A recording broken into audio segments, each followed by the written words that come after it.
Look, I'm still burned. Okay, so this is going to be about different versions of yourself throughout your healing from the narcissist. And what that means is mainly the focus is going to be on when you look back on memories, when you look back on pain, when you look back on things that happened, things that went wrong, you're going to feel a certain way about them, and how you feel is going to tell you how far you've come and how well you've done, basically. So what that means is when people are having flashbacks about things that were done to them, or traumatizing events they went through, when you're having a flashback, or even when you're not, even if you don't do that, even if you just have like moments where when you think back on the narcissistic abuse and you get kind of wound up, or you start breathing heavy, whatever, and you still have like a nervous reaction to it, like your nervous system is still reliving it, what that means is that you still see yourself as that person who was there at that time, who was going through the traumatizing event, and you have not had a chance to grow out of that identity and grow into a new level of yourself. So there's work to be done in between those levels so that you can get up to where you want to be, and look back on that person and just thank her for the lessons she brought, and for going through the turmoil she went through because of the enlightenment that it brought. It along with pain as well, but with pain comes enlightenment, because through death there is new life. So don't be discouraged by how bad you're feeling, or what you've been through, thinking that it's really going to slow you down and make you just like stop living and things like that. If you're still alive and you're watching this video and you are able to make decisions for yourself as an adult, you can still make the changes, you can still invest in yourself, you can still make choices to help yourself out, you can still explore yourself and figure out what's going on within you, inside yourself. You can still do some inner child work with me, and we'll figure it out. There's always a chance. There's still a chance, as long as you're here and you're viable and you're able to do things for yourself. There's still a chance for you to grow and become who you're supposed to be, and get past the pain and the hurt and the abuse and the terror that the narcissistic partner put on you. But if you look back and you still see yourself as that same girl who was just looking for love, who was just looking for approval, who was just looking for validation, or an equal or whatever, who was coming from a place of desperation and neediness and a place of lack and a lack mindset, if you still are living that way or thinking that way in some way or another, you're still kind of operating from that point, you're still going to have moments where you look back and you see yourself reliving that moment again as if you were still there. It's because you're still that person who was there at that time, and you have not had a chance to grow out of that yet. So we look at a lot of things when we do this. If you are ready to advance and get past that and be a different person now, and be newer and better and stronger and smarter and wiser and able to love yourself, and able to just look back on that experience and say, you know what, I'm not that girl anymore, but I'm damn glad she was alive and that she existed, because that was me when I was learning. And it took a lot, and I took a lot of hits, but I learned, and I have wisdom I can pass on, and that's okay. And that's the whole point of life, is to learn how to love yourself and love others. And there's a point to all that, and to show gratitude to yourself for going through all those things and growing, and then looking back on yourself and be like, you know what, it's okay to show some love to your past self, to the old you. To show some love and some compassion to that person, because she went through some shit. And I did a challenge for my followers back in February. I did this, and I did a video where I looked at a picture. In fact, not only was it a picture from a rough time for me, it was I was in his truck, and if you look closely in the picture and you zoom in on the sunglasses, I'm wearing his sunglasses, but also if you zoom in, you can see his reflection in the driver's seat. So, and I look at that picture now, knowing the details of that photograph that I took. I can look at that picture now and say, you know what? I don't even recognize her. I don't even recognize her. So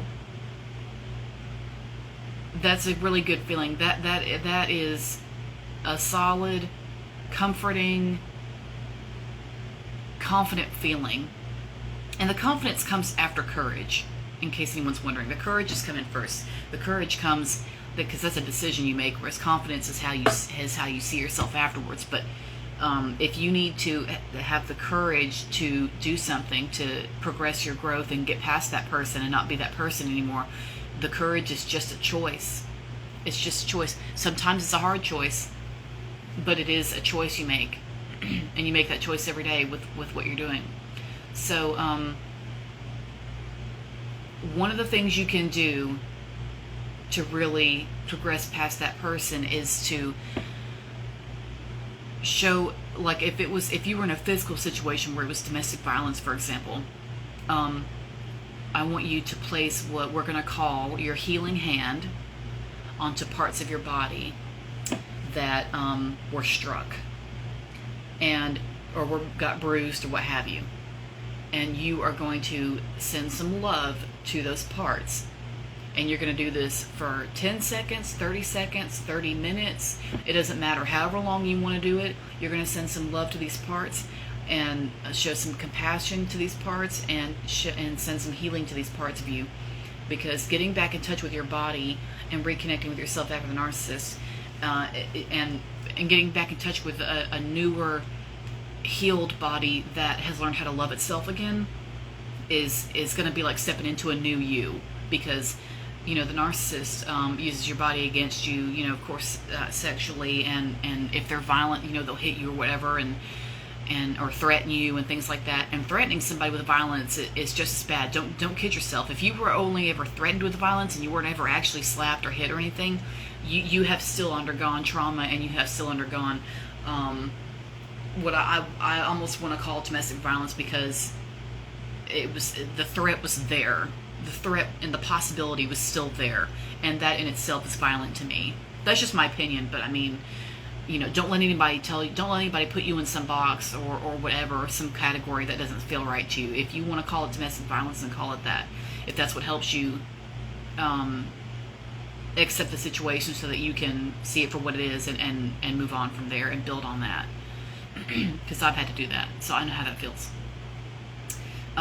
But getting in touch with your body, taking better care of it. You want to eat better, you want to get more rest, you want to replenish it, take vitamins, go for walks, wear fabrics that feel good, eat things that feel good, or whatever. However you want to just get back in touch with your temple and love it, and show it some love, and show it some respect, and show it some compassion, and show it some veneration. And that can be, the new you, the new way that you treat your body, and the new way that you take care of yourself physically. And that can be the start of a new you. If you want to look at the narcissist as someone who, and I strongly advise this, look at the narcissistic partner, ex-partner, whatever, as someone who is absolutely clueless, which is true. Someone who is absolutely clueless about their lessons that they're supposed to learn in their life.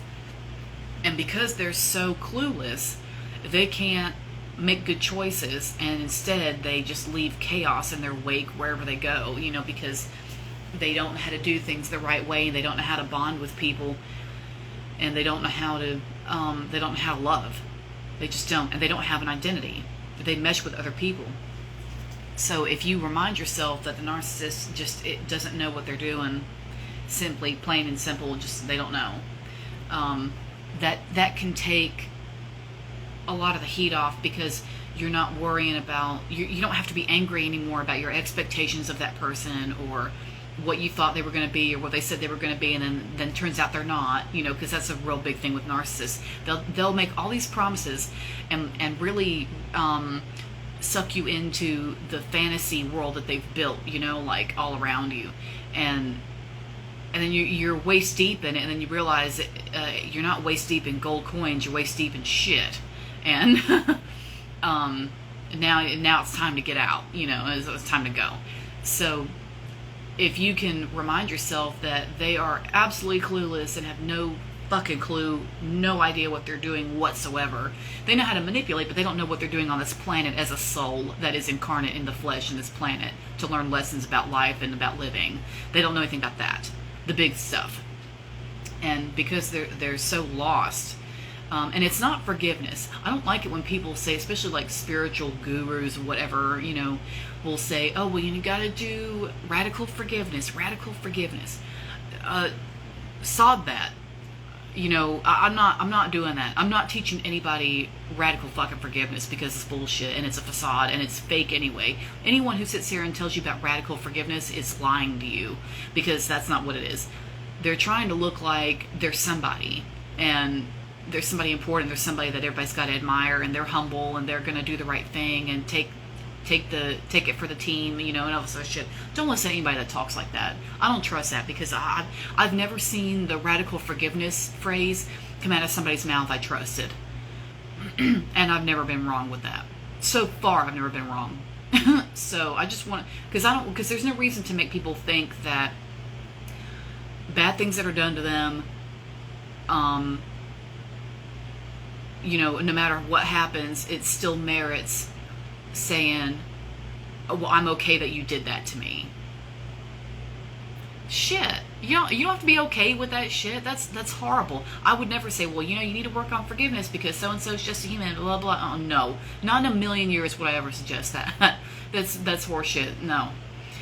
It doesn't resolve anything, and it teaches the person who got hurt that it's okay to do that to them, or that, they shouldn't be angry about it. I think you should be angry when things are done to you, because that's your boundary being violated. When you're pissed off, somebody has done something to you that is wrong. They've pushed you past a boundary. That shows you what your values are. So you don't have to forgive them for shitting on your values. No, that's not.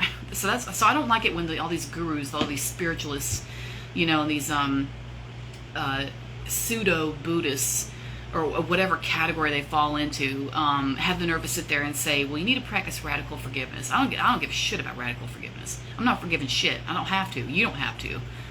I don't teach my kid that. I don't teach anybody that. So it's not so much that, but when the narcissist is doing the things that they're doing to you, they're doing it because they don't know any other way to be, and they don't know that they are a soul on this planet who is meant to learn how to love itself and love others. And because they can't connect with that, because they just never got the guidance, and they don't have any presence of mind or wherewithal or any kind of connection to themselves as a human being or as a soul, they've missed that memo. They've missed that message completely, and they don't know. So instead of wasting your time being angry at that person, you just say, you know what? Son of a bitch doesn't know any better. He just doesn't know. And then you can go on with whatever you want to tell yourself after that to help you get through it, whatever alleviates it for you. You do that. That would probably be more tailored to you personally. So that would be on you, like however you want to go after that. But yeah. So once you can release the anger and wasting your time like thinking, okay, this could have gone better, why didn't they do this, why didn't they do that, and worrying about your expectations and how your expectations did you wrong, because of what they said and because you were lied to about how things were going to be anyway, you can release that and release the expectations and just be like, you know what, everybody's here to learn a lesson. I'm not going to be mad about this. I need to look at myself and see where I can improve upon myself and learn how to love myself. And the rest is just whatever, and everybody can just do their own thing, and it's whatever. And you'll learn how to quit worrying about what other people are doing, and you'll learn how to quit getting so wrapped up in somebody that you believe every word they say. Because narcissists will really, really do this to you. They because they have no identity, they will enmesh with you, and that's another thing that screws up how you see yourself as you grow, because they intertwine with you to the point where, because they're trying to mirror you so that they can be everything you want to be, so they can suck you into their little fantasy world where they've built everything, and anything's possible, and your wildest dreams are possible if you'll just do everything they say. And all things are possible through me and only me. And that's not a way to live. So, but that's what they do. And once they've built that fantasy and they've enmeshed with you by mirroring everything you do, because they have no damn personality, so they just copy yours.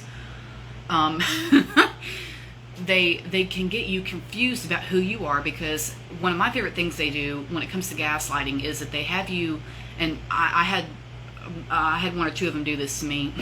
It's one of my favorite moves. Well, you said blah, blah, blah, blah, blah. You don't remember that? I don't remember because I didn't say it. And they have you thinking you're losing your damn mind because they'll insist that you said or did something that you didn't say or do ever. And because I had things repeated back to me. Well, you don't remember when you said blah, blah, blah, blah. And I remember hearing it and thinking, I was like, that's not even how I would word that. I wouldn't have even said it that way.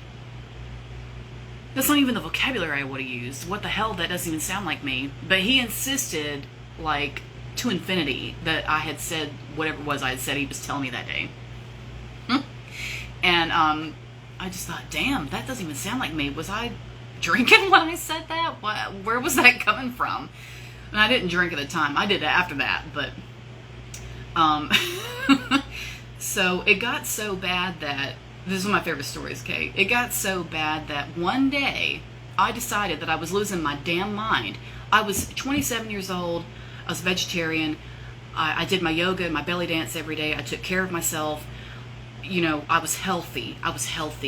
And he had me, because I listened to him, because we were enmeshed, he had me convinced that I was losing my mind and that my memory was failing me.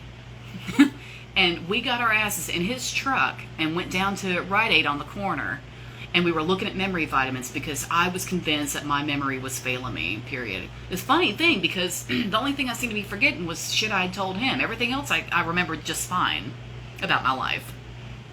It was just my conversations with him I just couldn't seem to retain. And we were in Rite Aid looking at the vitamins, like $30 vitamins, like, okay, do I need this for my brain? And but anyway, and he was like standing there with me, you know, helping me pick stuff out, you know, and things like that. And the whole time, it was just him working on making sure that I didn't know what the hell I was doing. So what I mean is, once you grow and you can get past some of that and you can put some of that pain to rest, you can look back on who you used to be and say, you know what? It's okay that I was that person for that time. It's okay that I was that person for that time. It's all right. That time and the things that happened and the way I was all served its purpose, and it's over with. And now I'm this person, and I'm working on being this type of person. And and I want you to get an idea in your mind of the type of person you want to be and who you want to grow into. And like, if you could be like at your best, and you could be like, or whatever you think your next level is, spiritually, mentally, emotionally, mature-wise, physically, all those things. Like, if you were like at your next level, what that would be. And every day, I want you to make just a little move. You don't have to go hardcore. Don't be hard on yourself with this. Growth takes time. There's no fast track to this shit. But I want you to just have little ideas in your mind of things you can do every day just to make little moves and make little progress. Any progress is good progress towards that new person, and you will slowly but surely, very surely, be able to leave the old you behind. And that is one of the ways that you can look back on situations and not have flashbacks or not have anxiety attacks or what have you, remembering things that happened before. Because I did that when I would look back on things and remember stuff, and I would tell stories. And you can ask people this who know me, like people who have seen me in person do. I've had friends who witnessed me doing this. Like, I would tell stories, and be remembering like how I felt in that moment in that story, you know, and I would start to get wound up about it. And it'd be like from 5 or 10 years ago, and I would still get upset, you know, because like my nervous system was like, oh shit, is it happening again? Is it happening again? Because I hadn't grown from who I was from that moment. when it happened originally. You know, I hadn't made a lot of progress in my growth and in my expansion and in my self-love, and I was still that person, so I was still hooked, you know, like an umbilical cord. You're still hooked to that memory. That plus, like I say, it helps to know body work, and it helps to know, and I go over this with clients all the time, the somatic healing techniques and the body work and reprogramming and stuff like that. There's a myriad of ways to do this, but I like to go over things that you can do with your body to get those memories out of your fibers. Like I've said before, you know, if we're 90-something% water, and water can hold memory, can hold programming, can be told what to do, can be, you know, manipulated. There's no reason, if it's going to hold all the bad stuff in your body that's ever happened to you, all the bad memories, all the bad feelings, all the bad thoughts, you know, that reprogram over and over and over again. All of that can be pushed out, and it can be faded out and phased out, and it can be reprogrammed and replanted with good shit. It can be done. It's a lot of work. It's not going to, you know, some of this shit's not going to be easy, because you're having to change who you are so that you can rise above and rise above who you used to be, and grow and expand and learn all the different parts of yourself, and have even more reason to love yourself, because you're meeting yourself, and there's nothing there that's not lovable. You just don't have any clarity on it yet, but everything about you is lovable.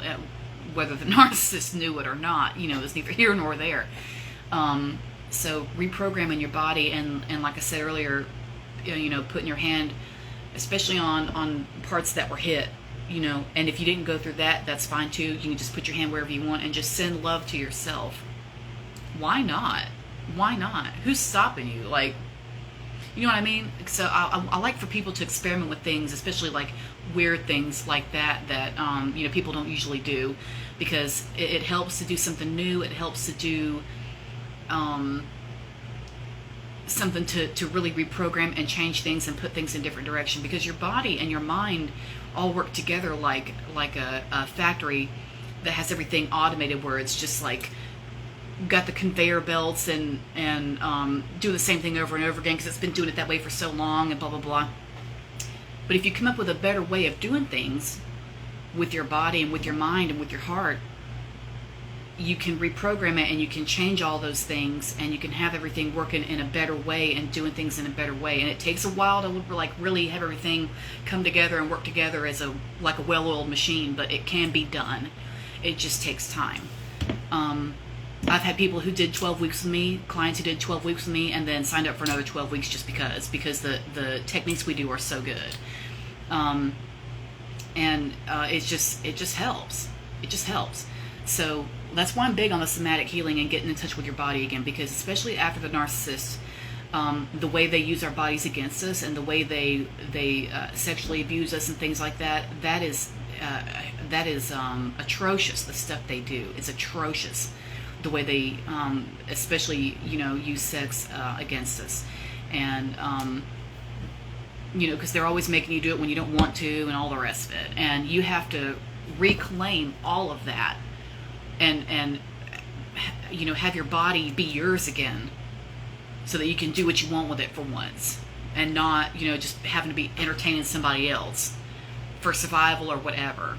You know, that's no way to live. And once you get out of that situation and you can just kind of take a breath and really think about what you want to do with yourself, we can start working on how to just reclaim your body and reclaim all of it, its functions, the love that you have for it, the way you see it, sexual power, reproductive power, the divine feminine that lives within. This is where creation starts, right in here.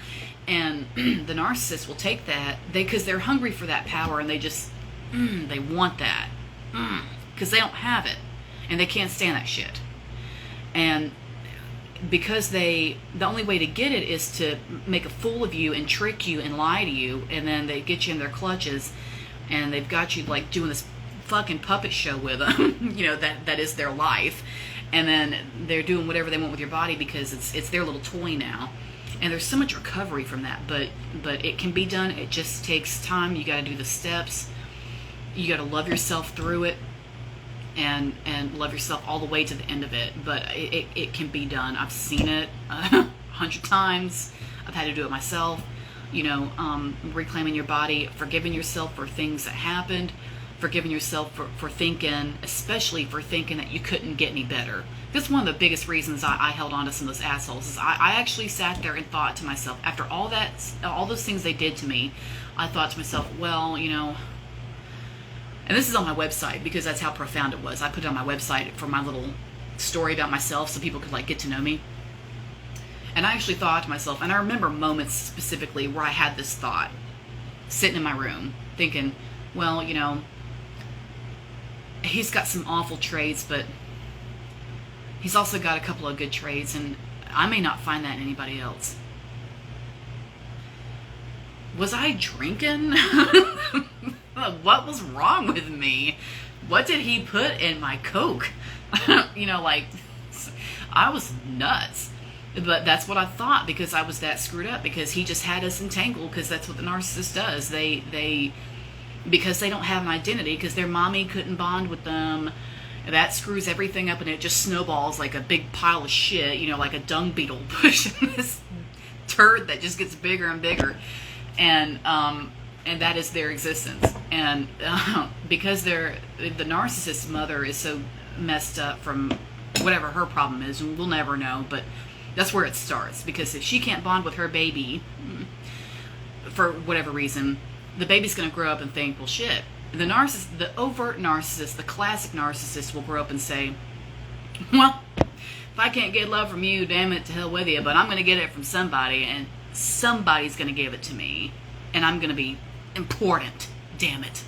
And that's how they do. That's the one that we've all seen, that's out there and look at me, love me, or else fuck you, and they're just obsessed with themselves. And then you have the covert narcissist who's kind of shy and I don't know, I'm not really that great, and they're just manipulating you this just as much. It's just they have different ways of doing it. But neither of them got the love that they should have gotten as infants. And they're screwed up as 30-year-olds, real screwed up. It's so this is what I go over, especially in the Dark Feminine course, and especially in the Healing the Wounded Feminine. If you're in the membership, that's a big part of it, is the things that can happen and go wrong in society and the world at large if mothers cannot properly bond with their infants. It screws up everything for everybody. This is why the feminine, divine or otherwise, has got to be protected and honored and revered so that she can do her job properly, which is to take care of everybody else. Everything is in service to the other, you know what I mean? But it's got to be done right. And that's why when women are screwed up from whatever happens to them, they can't bond with their children grow up to be little monsters. Just, it happens. So the narcissists, as awful as they are, it's not 100% their fault. But if they're 35 damn years old, they need to get together, and they need to. But they won't, because they're perfect, and they're never going to go to therapy, because there's nothing wrong with them. Because you know what I mean? They think they're perfect. So, but they'll be real quick to tell other people. I was told that I needed help and that I was crazy, and I was like, well, maybe I am. What do I say to that? What do you even say to that? Maybe I am crazy. I sure as hell feel it, because they make you, because of that not bonding with the mother, they don't have any kind of identity, and they act like they do, but really deep down they don't. It's just a facade, right? So they mesh with you, and they get you screwed up about your identity and who you are and where you are in your journey through life and your growth and your expansion and your progress, and they get you so confused and so twisted about who the hell you are that your identity and the way you see yourself is messed up for a long time after that, especially if you don't get any help and to clear it up. And that's why a lot of times this is just my humble opinion, this is what I think, but it's from what I've seen so far. That's why when you look back on situations and memories, and especially if you're telling the memory, to somebody else and you're talking about it, because if you're talking about it, you're reliving it, even more. because you're thinking about it and you're taking yourself through the motions and the paces and all the moments, and you're explaining it to somebody, and you're getting wound up, and your heart's beating fast, or you're looking around to see if that person might actually be there, and they're probably not. They could be dead for all we know. But it's just like your nervous system and your vagus nerve relives all that shit all over again because you're telling that story, because you still have the same screwed up identity that you had at that time, and you haven't been able to separate yourself from that. And as long as you are stuck still inside that person from that time, you're gonna have a hard time separating yourself from the memory, because you're still there, because you're still that person. So the growth, it's a lot, but once you learn how to break out of that old shell and not be that person anymore, and have new habits, new, more empowering mindsets, new ways of doing things, new ways of looking at yourself, new ways of loving yourself, new ways of forgiving yourself, and saying, you know what, I can't be, it's not that you, how do I say this? It's not that you don't have to be mad at the narcissist for what they did. You should be, because like I say, they pushed a boundary, so you should be angry. Like, you should be. It's your right to.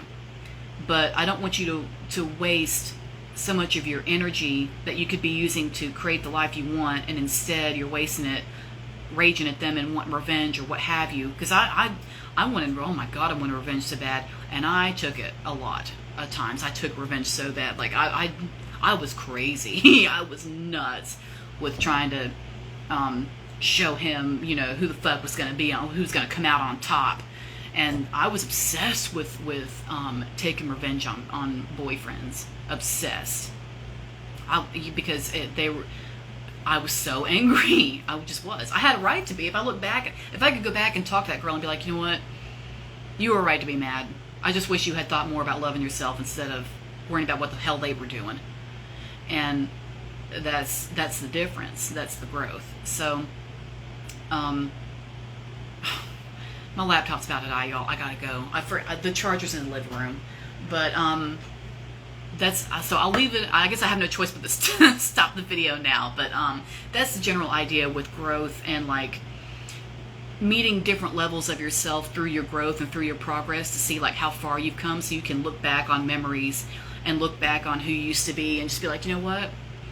I'm not that person anymore, but that's okay. I've grown a lot, and I feel good, and that person, she served her purpose, and like that's it, and it's okay. Everything's okay. It's all played out the way it should have. I'm where I'm supposed to be, because this is it. This is all happening the way it's supposed to.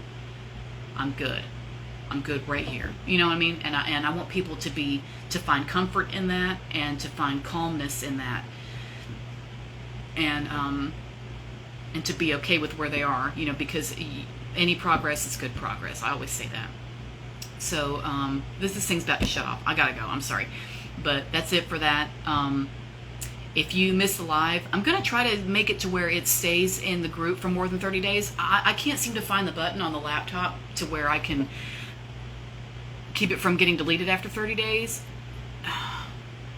I'm trying to make it to where it like stays there, stays in the group. And I don't know,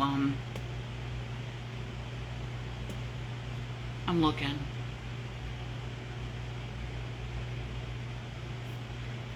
Yeah. Ooh. Because, like, all the stuff is crunched. Whoops, sorry. I didn't mean to do that. All this stuff is crunched. Yeah, it's not letting me do it. So, if this video gets deleted,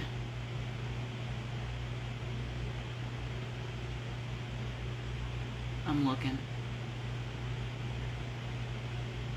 Okay. So, I don't know. If it gets deleted, I'm going to upload it to my YouTube anyway. So, I go live in the Facebook group now, because that way y'all can get my videos like firsthand before anyone else does. So, you get the news here first, because that's part of being in my group, is y'all are my special kids. Y'all are my special group. So, you're getting this video first, and then it's going to be also on my Instagram, and I'm also going to upload this to my YouTube. So if it disappears from the group, I can always just repost it from YouTube, so it's not a big deal. It's not gone. And then you can subscribe to me on YouTube as well, and then get all my shit on there too. And then finally, if you've seen my YouTube before, I updated it a couple nights ago, and I put everything on playlists, and it's organized and it's nice, and you can go find what you want, and it's real easy to find things on there. So, and if you can't find a video and you're looking for it, tell me about it, and I'll see if I can dig it up for you, because I don't delete anything. Everything's on there. So, but that's it for now. I gotta run. This thing's about to die. But thanks for sticking with me. Thanks for listening. And I hope this video helps. So that's it for now. And I'll catch y'all later, okay? Thanks.